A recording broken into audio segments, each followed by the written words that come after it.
Masya Allah. Ya boleh, silakan. Ya, belajar untuk mensupervisi ya Pak Jo ya. Iya boleh. Iya, berkunjung ke kelas Pak Jo. Tapi sebelum itu saya mau menanyakan dulu nih Pak Jo. Aduh, apa nih? Iya, ada yang ingin saya tanyakan untuk Pak Jo nih. Sebelum mengunjungi kelas Pak Jo, menurut Pak Jo, insya Allah kan nanti akan dikunjungi nih. Nah, sebelum itu saya ingin menanyakan mengenai tujuan pembelajaran yang akan Pak Jo berikan di kelas nanti seperti apa ya Pak Jo? Oke, baik. Nah, untuk kesempatan kali ini itu kan materinya IPAS ya, pelajaran IPAS. Nah, kebetulan lagi di bab tentang gaya. Nah, untuk sekarang itu pengaruh gaya terhadap benda, terhadap gerak benda. Nah, tujuannya itu siswa mampu menunjukkan pengaruh suatu gaya terhadap gerak benda. Itu sih, jadi hanya menunjukkan saja. Dan juga demonstrasi juga gitu Pak Jo ya. Iya, itu nanti untuk pengembangan aja demonstrasi. Oke. Kemudian untuk area pengembangan apa saja yang akan Pak Jo tingkatkan nih dari tujuan pembelajaran tersebut Pak Jo? Oke, untuk area pengembangannya lebih berfokus pada kemampuan nalar anak-anak ya. Nah, dia mampu nggak nih menunjukkan keadaan dia di sekeliling dia dan dihubungkan dengan gaya. Ya kan banyak sekali contohnya ya, misalkan kayak si anak itu sedang bermain bola misalkan. Nah, ada kiper nih, ketika bola datang kiper itu menangkap. Nah, berarti kan ada gaya yang bekerja pada si bola. Nah, pengennya tuh anak paham nggak pengaruhnya tuh di mana terhadap si bola itu. Ternyata itu kan masuk kategori pengaruh gaya terhadap benda yang bergerak menjadi diam begitu. Anak tuh mampu menunjukkan, jadi dia disesuaikannya dengan apa yang mereka alami kehidupan sehari-hari. Jadi saya tidak mau menunjukkan di suatu tempat khusus atau di mana pun, biar mereka mengeksplorasi itu sendiri gitu sih. Jadi ya lebih ke nalar mereka, yang kritis, kreatifnya mereka sebenarnya. Iya, gaya pikir mereka ya Pak Jo ya. Iya, dan betul. itu juga dialami oleh mereka jika dengan pengalaman itu biasanya long term gitu ya Pak Jo ya, pembelajaran menjadi jangka panjang. Iya, gitu kan. mudah-mudahan seperti itu ya. Semoga sukses ya Pak Jo ya Iya, untuk iya, kunjungan di kelas iya. berikutnya. Masya Allah. Ya. Kemudian ada tidak ya Pak Jo strategi yang Pak Jo terapkan di kelas ini gitu untuk pembelajaran, khususnya tadi pembelajaran pengaruh gaya. Strateginya ya, sebenarnya kalau strateginya itu yang pertama itu ya, kita ngambil kasus yang emang ada di kehidupan sehari-hari aja, kehidupan sehari-hari dan dekat dengan anak-anak gitu kan.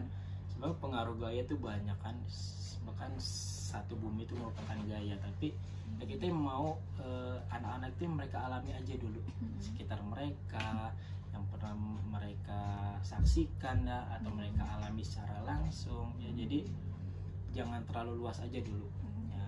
Jadi mudah-mudahan dengan hal-hal yang lebih dekat mereka lebih mudah memahami nantinya untuk yang lebih besarnya gitu. Gitu sih. Masya Allah ya. Kemudian ada pun langkah-langkah yang dapat Pak Jo berikan untuk kegiatan pengaruh gaya ini Pak Jo. Apa saja langkah-langkahnya? Untuk langkah-langkahnya ya sebenarnya pada umumnya sih ya. Kalau untuk langkah-langkahnya ya yang pasti saya tidak meskipun saya membebaskan anak-anak untuk mengeksplor apa yang ada di kehidupan mereka sehari-hari ya, yang mereka alami atau mereka saksikan secara langsung gitu kan,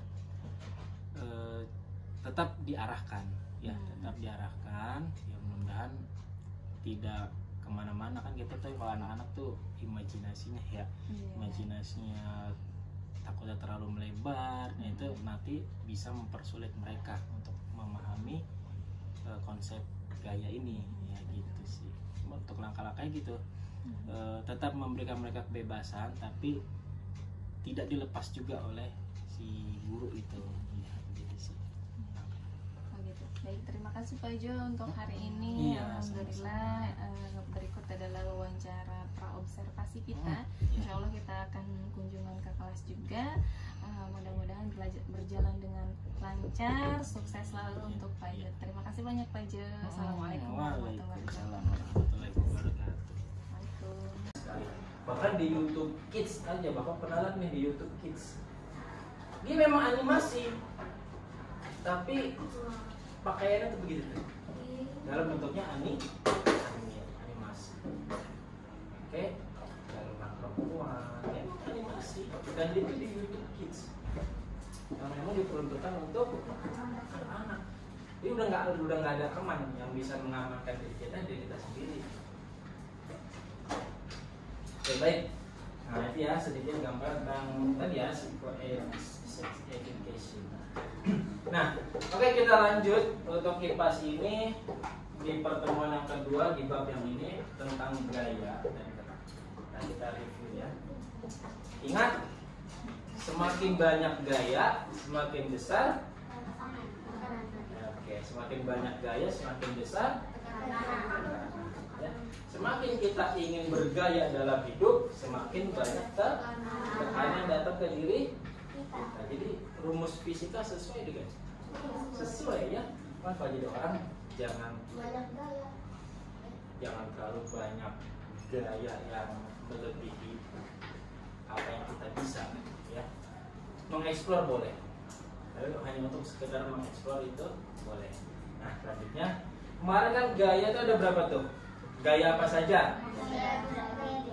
Gaya gesek, gaya magnet, gaya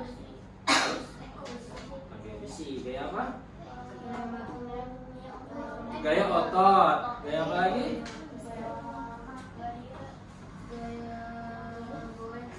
Gaya goes. Ada ya, memang baru segitu kemarin kita belajar. Ada nanti gaya pegas, ya. Pakai pegas belum kita bahas ya, gaya-gaya lainnya. Nah, namun untuk kali ini kita akan lebih memperdalam pada bagian pengaruh gaya terhadap gerak benda. Nah, kita sudah mengulas sedikit tuh tentang misalkan yang pertama ini enggak yang pengaruh gaya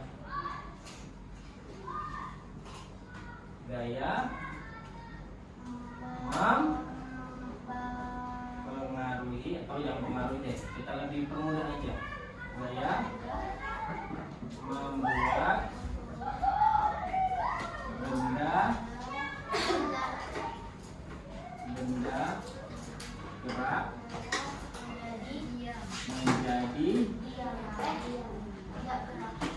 diam. Oke, kita diskusi ya, kita pakai fokus. Gaya membuat benda gerak menjadi diam. Ini kita permudah. Sebenarnya kalau di buku tuh kata-katanya gaya mempengaruhi gerak benda. Masih terlalu luas, kita persempit. Gaya membuat benda gerak menjadi diam. Kita jadi lebih mudah. Yang kedua, sama balikannya, gaya membuat, nah balikannya benda diam menjadi gerak. Nah, kita permudah aja kata-katanya. Selanjutnya ada lagi yang ketiga, gaya mengubah bentuk. Oke, sip. Nah ini ketiga ini nih, ya. Ketiga ini adalah pengaruh gaya terhadap benda. Yang pertama, gaya membuat benda yang gerak menjadi diam. Logikanya kalau lihat kata-kata ini, pertama diawali dengan benda yang diakhiri dengan benda yang diam. Ada yang bisa memberikan contoh? Yang kedua juga sama, diawali dengan benda yang tadinya diam, dengan adanya gaya akhirnya benda yang tadinya diam menjadi bergerak. Yang ketiga, mengubah bentuk benda. Kalau namanya mengubah, berarti dia sama enggak bentuknya dengan awalnya? Enggak. Misalkan kertas disobek, mungkin namanya masih kertas tapi bentuknya sama enggak? duit 100.000 di dijajakin. Ya, duit dilecekin. Nah, sama nggak bentuknya?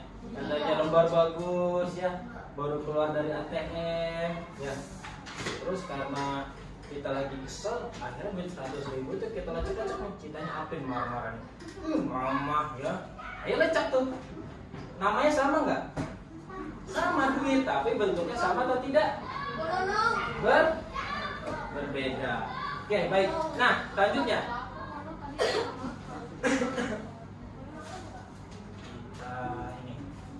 kita bermain.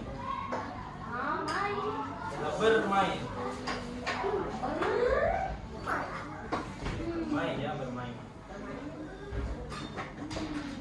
1, 2, 3. Ya, kita bermain.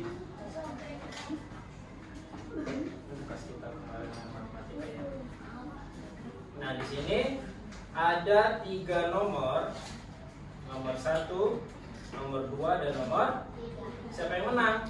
01, 02, 02. ya. Nah, 01 itu 1 itu adalah yang pertama nih, ya. Gerak menjadi diam. Yang kedua, diam menjadi gerak. Ini kita permudah, kalau di buku bahasanya ini terlalu baku, ini kita permudah. Yang ketiga, mengubah bentuk benda. Di sini ada 3 nomor. Nanti kalian maju. Kalian pilih.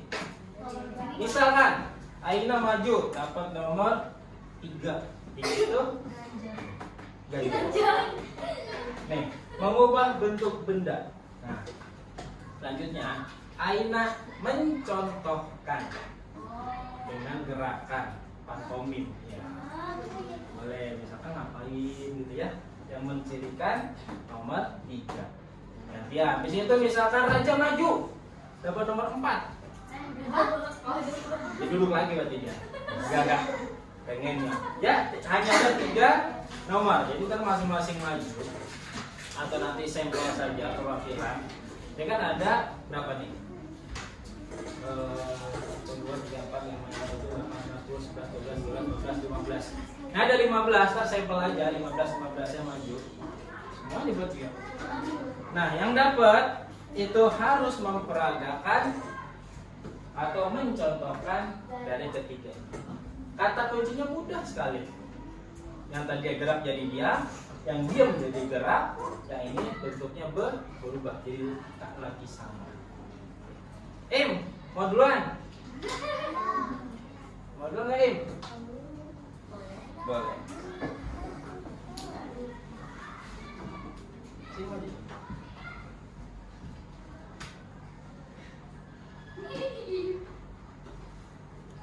Nah, ketemu nggak lihat. Kamu jangan kasih tahu ya. Nomor itu. 15.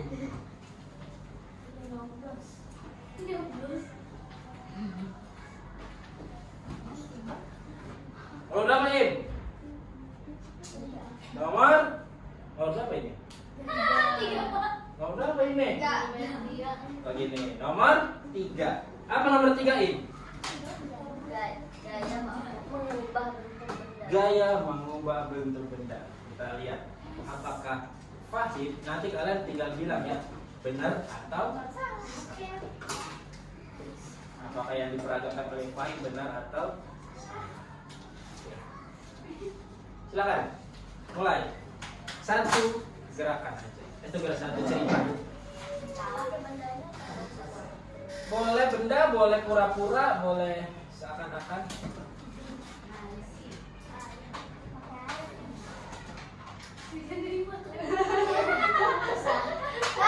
Bisa tahu ya.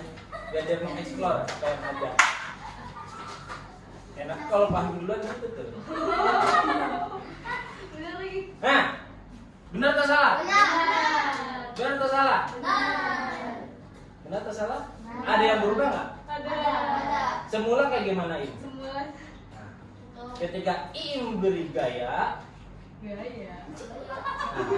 terjadi perubahan bentuk. Namanya mungkin sama spidol, tapi bentuknya sudah berubah tak lagi sama. Jadi apa yang dicontohkan oleh Fahim itu benar. Ya. Oke. Siapa yang kedua? Oke, thank you In. Aina, coba Aina. Itu tenda apa berapa? Kiri, kanan, tengah. Hah? Kiri, kanan, tengah.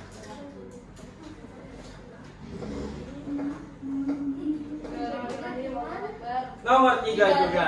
Itu yang tengah. Aku udah tadi udah kepikiran dulu. Sini dulu. Nah, coba apa yang dicontohkan Aina benar atau salah? Nah, benar gimana coba Ki?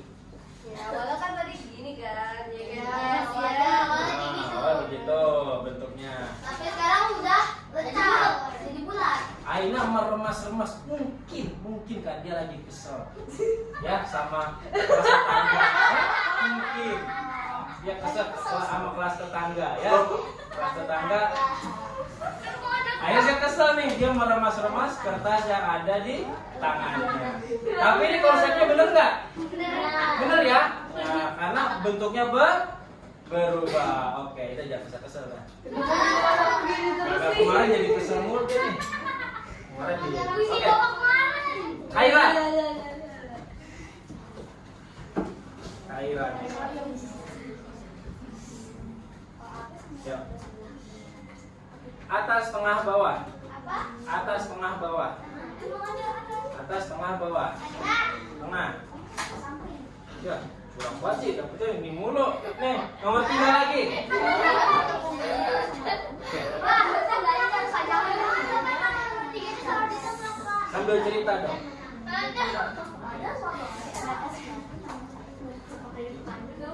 Gimana coba sambil cerita, tunjukin barang semulanya seperti apa, terus kamu kasih gaya yang berubah apanya.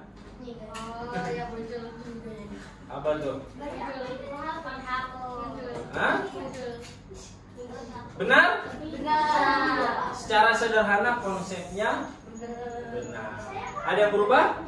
Ada. Ngomong aja. Ya, tapi secara konsep itu benar. Ya baik, terima kasih ya. Laki-laki. Coba Pak, dapat nomor 3 lagi.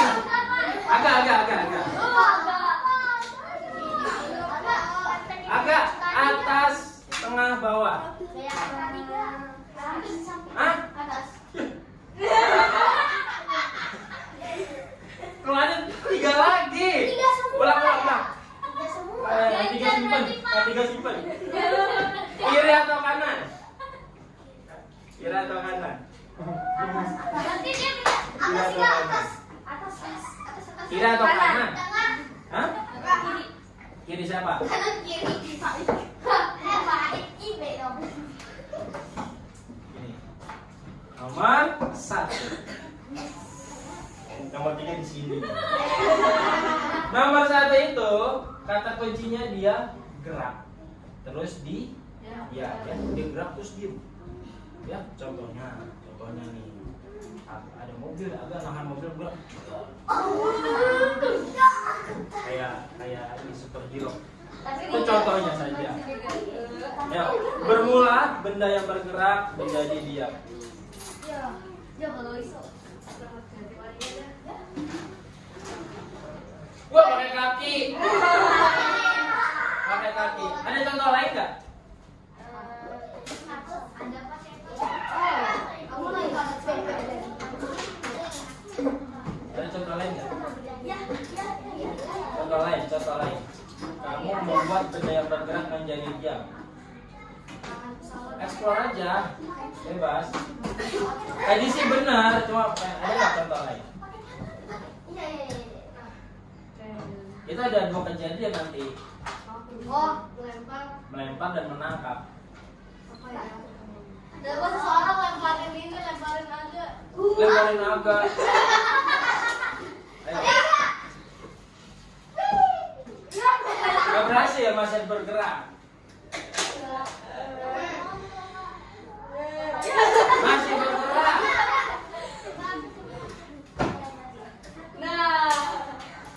Nah, contohnya adalah agak menangkap apa itu? Apa yang ditangkap? Nipis. Oh, penghapus. Tadi penghapusnya bergerak nggak? Iya. Nah, setelah Aga memberikan gaya tangkapnya, benda itu gerak atau diam? Iya. Diam.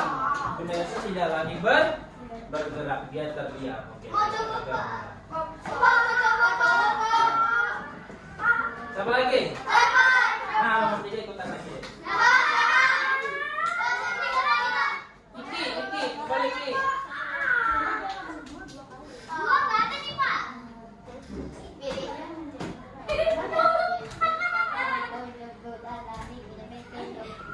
Ini aja. Jadi kosong. Dapat nomor 2.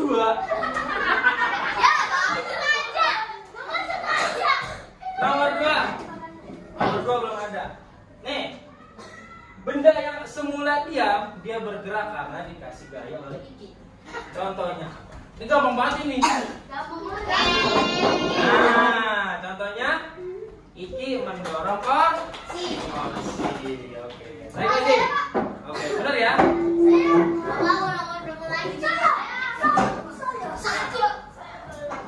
Sebenarnya ada satu lagi, tapi tidak perlu dicontohkan.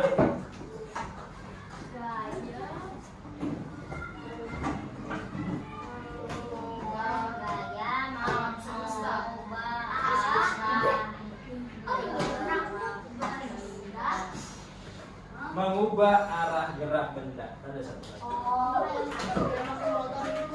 Contohnya apa? Mobil. Sedang mengendarai kendaraan. Mau belok ke kiri, beloknya sennya kemana? Kanan. Belok kiri, sennya ke kiri. Pak, saya ini Pak, saya bapaknya Aska kalau nggak salah Pak. Kenapa? Kemarin pas hujan-hujan Pak, saya kan nyapa pertama Aska, halo gitu terus si Aska bilang halo terus gitu kan pikir saya dia kan mau ini ya Pak mau lurus, tapi saya bingung kenapa dia ngesen kanan ngesen kiri. Mungkin dia lupa. Ya, mungkin dia lupa. Mungkin dia lupa. Oke, yang terakhir gaya mengubah arah gerak benda. Ini kata kuncinya juga gampang sekali. Yang misalnya benda datang nih dalam arah gerak lurus. Nih, contohnya bola. Bola kiper di Bola ya datang nih bola nih. Kipernya Iim sebenarnya. Ya, Iim jadi kiper nih. kena mukanya. Baju ditangkap ya Gak ada. Lepas. kena mukanya. Apa yang terjadi dengan bola? Ketangkap atau tidak? Tidak. Tidak, karena membentur luka. Akhirnya apa yang terjadi sama bola? Berubah nggak arahnya? Iya. Ya, berubah nggak arahnya? Berubah. Misalnya bola datang nih, Iim, ya, Iim, pas kena bola, bolanya berubah entah dia masuk ke belakang, entah dia ke samping, ke bawah, ke atas, atau Pertama.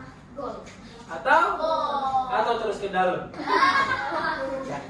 Gol. Gitu ya. Jadi gampang sekali kata kuncinya. Jadi kalau misalkan nanti ada pertanyaan, contohnya kalian ingat aja kata kuncinya. Ya, gerak jadi diam, diam jadi gerak, berubah bentuk dan berubah arah. Jadi gampang banget kuncinya sebenarnya. Dan ini semuanya ada di kehidupan kita sehari-hari. Begitu ya. Motong kue. Yang mana motong kue? Tiga. Nomor? 3. Nomor? 03. 03. Nah. Main sepeda. 4.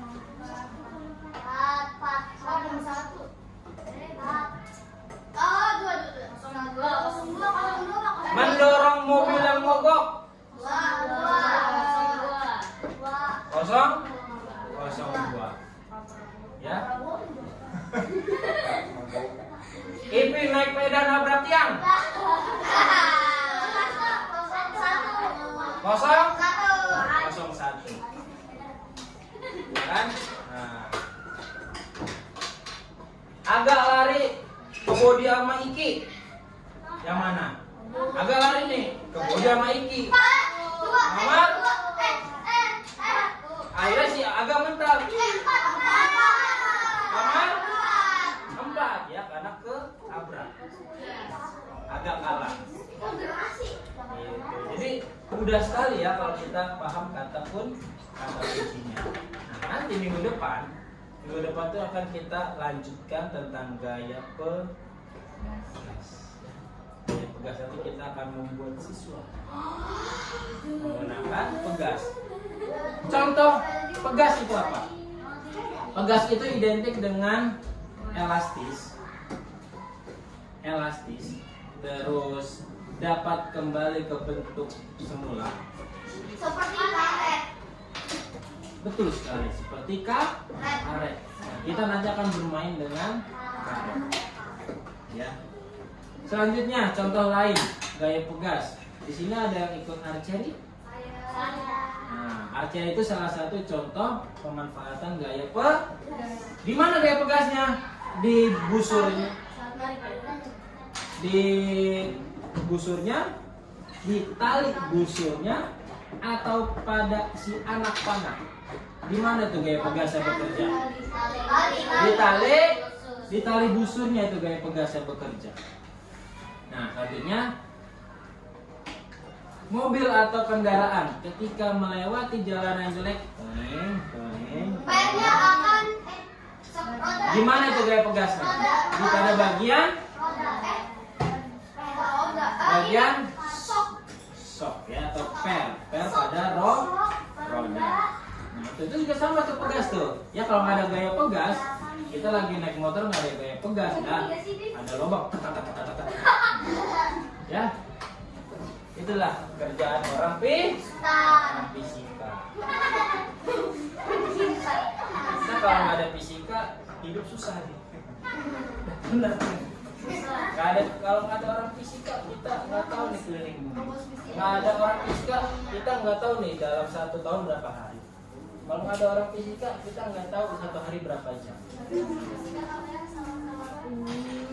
Nah, karena memang awal semua pelajaran eksak, kimia, biologi, matematika itu berasal dari fisika. Ya, jadi mau nggak mau kalau kamu belajar fisika, semuanya akan kamu pelajari. Oke, baik, mungkin untuk hari ini itu saja karena sudah azan tadi ya. Ya. Nah, besok jangan lupa, besok kita mau asesmen MTK.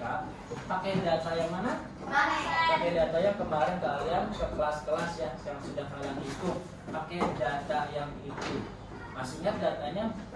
Masih ya? Kelompok 1 berapa, 2 berapa, 3 berapa, 4 berapa, dan yang tidak sah itu berapa. Semua nanti dimasukkan ke dalam data. Kalian buat piktogram, buat diagram batangnya, dan buat diagram lingkaran ya. Paling PR itu nanti diagram lingkaran. Kalian harus mengubah data itu menjadi bentuk persen. Ya, gampang kok, cuma 1 soal. Cuma 1 soal aja, datanya cuma 1 yang kemarin kalian dapat, jadi tidak ada data baru. Nah, cuma dari 1 data itu dibentuk menjadi 3 ya. Oke, baik, sampai sini tidak ada yang ditanyakan? Tidak. Aman? Oke, baik, kalau tidak ada yang ditanyakan, jangan lupa besok asesmen ya, kalau bisa dicatat di bukunya, mulai latihan-latihan ya. Nah, kita pelajari cara membuat diagram batai, cara membuat diagram lingkaran. Kita sudah belajar kan buat diagram lingkaran seperti apa ya? Bunyi lingkaran, cari titik tengahnya.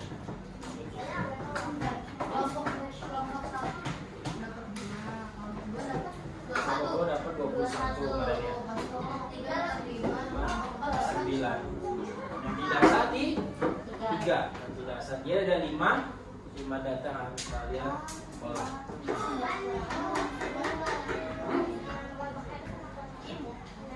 Kenapa? Oh itu nanti gampang. Nanti kita itu bentuknya nanti Tinder. Buat besok kan? Iya. Oke, baik, kalau ada yang tidak ditanyakan, terima kasih. Kurang lebih mohon maaf. Wassalamualaikum warahmatullahi wabarakatuh. Boleh silakan.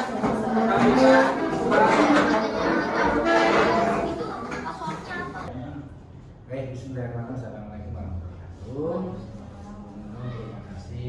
izin Pak, sini Pak Jofri. Pak Jofri, saya kesini mau belajar dengan Gunung. Selama ini keren banget Gunung, kreasi-kreasinya bagus, bagus. Yang benar-benar hebat itu adalah ini Gunung itu menerapkan berbudi pekerti, luhur, berakhlak mulia, itu berasa banget. Gitu tuh, keren banget. Nah, terus kemudian di tunjangan yang lain, nah ini PI yang kelima, sasarannya adalah sebenarnya sih menanyakan program-program yang seperti sebelumnya ya, sebelumnya. Nah, di sini kaitannya dengan modul 31. Terus bagaimana ini masalah kemarin itu minggu yang lalu adalah Gunung mengajar, gitu ya, mengajar, terus kemudian mengajar itu mengajarnya berawal dari penyusunan modul yang diantara di situ ada tujuan, ada metode, ada batas sampai penilaian dan menerapkan apa yang di modul itu sesuai lah apa yang diajarkan dan saya mendampingin banget ya kemarin ya sampai seru banget, terus banyak banget, terus memberikan evaluasi yang ketiga ini Gunung mencoba mengajak teman sejawat gitu ya menanamkan yang sama, yaitu temannya itu mungkin kan kemarin itu ada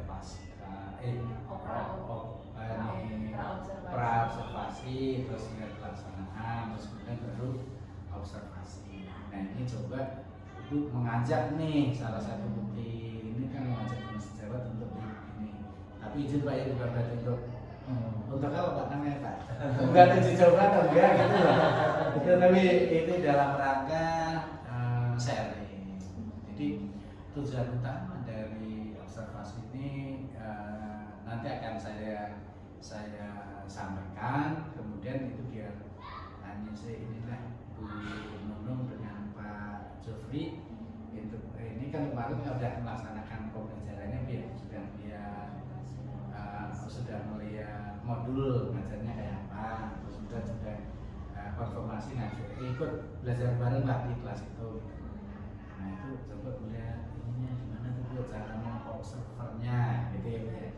Setelah itu kira-kira tujuannya itu tadi PI ke-5 ini, kemudian hari ini saya ada yang ke-5 ya teman-teman. Enggak saya sendiri, enggak kelar-kelar. Tapi untuk PI itu sampai ke-5 atau ke-6 ini nanti sekali lagi. Jadi bulan nanti berikutnya berarti yang terakhir. Habis puasa sampai ya. Iya siapa tahu habis puasa itu biarin istiqomah puasa dulu deh. Iya, fokus ibadah ya Pak. Iya fokus ibadah dulu. Baik, kira itu dia penunnya, monggo silakan. Aku yang mau langsung ke pasca observasi ya. Siap langsung. Bagaimana kabarnya hari ini Pak Jofri? Terima kasih banyak sudah meluangkan waktunya Pak Jofri dan Mbak Nurin pada kesempatan hari ini. Alhamdulillah kemarin saya sudah observasi langsung dengan Pak Jo, Masya Allah sekali. Pertama kali mensupervisi teman sendiri rasanya, Masya Allah ya. Kemudian juga Pak Jo sebagai guru sangat kreatif sekali nih Pak dalam penggunaan itu baik itu media, terus meningkatkan keaktifan peserta didik dalam kelas itu sangat saya apresiasi sekali, dan saya juga memang teman sharing ya, teman diskusi saya juga untuk pembelajaran IPAS ini. Pak Jo, mungkin ada beberapa pertanyaan yang ingin saya tanyakan kepada Pak Jo berkaitan observasi yang telah kita lakukan kemarin. Menurut Pak Jo, bagaimana setelah perasaannya nih setelah menyajikan atau adanya observasi pembelajaran kemarin, bagaimana perasaan Pak Jo ketika menyajikannya? Rasanya seperti di supervisi sama kepala sekolah. Jawa sudah. Iya, kalau dari perasaan sih tidak ada perasaan terlalu gimana ya. Ya saya juga membawa juga santai, ya anggap aja Bu Nunung sebagai observer itu ya, sebagai teman belajar, ikut belajar di kelas. Jadi tidak menjadikan itu sebagai beban. Biasanya sih ya biasa aja gitu. Dari segi enak-enak aja gitu. Nggak yang Iya, alhamdulillah ya Baju ya. Jadi senang ya didatangi. Insya Allah berkunjung lagi boleh. pelajaran saya sebenarnya. Masya Allah. Oke. Kemudian nih Pak Jo, apakah proses pembelajaran yang kemarin itu sesuai dengan yang sudah Pak Jo rencanakan? Oke, baik. Sesuai tidak dengan direncanakan itu memang secara umum, secara keseluruhan itu sesuai. Cuma ada beberapa yang kecil-kecil itu yang bikin oh ini harus dirubah nih, entah itu karena situasi kondisi kelas gitu kan, ternyata tidak bisa kita prediksi. Nah itu kan membuat rencana itu menjadi tidak 100% sesuai dengan apa yang direncanakan. Tapi secara keseluruhan itu sudah langkah-langkahnya dari awal sampai akhir pembelajaran sih udah sesuai semua. Ya paling hal-hal kecil aja sih, kayak ya karakter anak gitu ya, yang berubah-berubah gitu kan. Itu sih hal-hal seperti itu sebenarnya. Ya. Tidak bisa dikondisikan juga ya. Iya, harusnya berapa menit karena ada anak yang begini jadi agak molor sedikit. Seru Pak ya. Orang jadi terlena juga sih. Kemudian nih Pak Jo, menurut Pak Jo dalam proses pembelajaran itu mungkin boleh diceritakan hal yang dirasakan. Maka tadi ada refleksi ya Pak Jo dari proses pembelajaran kemarin, ada kehambatan atau kesulitan dalam meningkatkan proses pembelajaran yang kemarin nih Pak Jo. Kemudian juga apa saja sih perbaikan-perbaikan untuk kedepannya gitu. Mungkin dari Pak Jo. Nah kalau hambatan itu sebenarnya sebelum memulai pembelajaran di kelas kan ya kita guru kan memang harus sudah membuat rancangan ya, rencana pembelajaran. Nah itu hambatan pertama apa sih metode atau langkah-langkah yang paling sesuai antara karakter murid di kelas kita sama bab yang akan dipelajari. Nah itu kan harus saling berhubungan baik gitu kan, sampai kita seenaknya aja ngerancang tapi ternyata tidak sesuai dengan ya karakter anak yang memang ya berbeda-beda gitu kan. Memang penting banget kita harus mengikutkan karakter anak dalam penyusunan rancangan langkah-langkah pembelajaran. Nah itu kendala pertama, itu membuat atau mencari ide. Nah selanjutnya memastikan apa yang sudah kita rancang ini berjalan sesuai dengan apa yang sudah kita rencanakan ya. Yang menjadi hambatannya itu yang tadi ya, karena tiba-tiba ada Iklan gitu ya. iya situasi kelas yang heboh itu kan, apa karena terlalu gembira atau jadi agak molor waktunya. Nah itu sih hambatan seperti itu. Memakan waktu yang lebih banyak gitu ya. Iya. Jadi ya hambatannya dia membuat mencari ide sama penghandlean anak di kelas itu aja sih hambatannya. Jadi kalau misalkan kita sharing juga tentang strategi pembelajaran ya, untuk ide itu bagaimana supaya sesuai dengan karakteristik anak kan kelas 4 berbeda dengan kelas 5 ya Pak Jo ya. Iya, beda. Itu memang membutuhkan effort yang sangat ini ya luar biasa.